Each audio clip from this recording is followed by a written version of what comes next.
Распеаните мали таленти бисерчиња вчера вечер со концерт ја збогатија празничната атмосфера во нашиот град. Најмалите настапија со своите песнички на сцената во Занаетчискиот дом.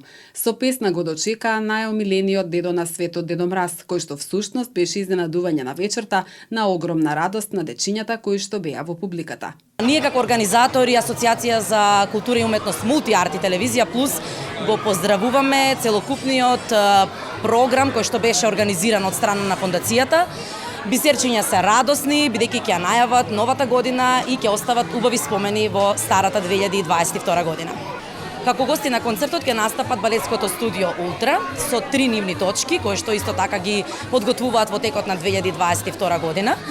Новогодишниот концерт на бисерчиња ќе биде најава за вториот фестивал на бисерчиња, за кој предстои и аудиција и на кој се надеваме дека ќе имаме уште многу детски хитови.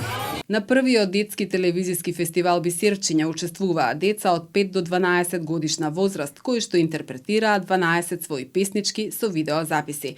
Пред новогодишниот концерт на Бисерчиња го организираше Фондацијата за култура и спорт во рамките на новогодишната културно-уметничка програма под покровителство на градоначалникот и Советот на општина Куманово.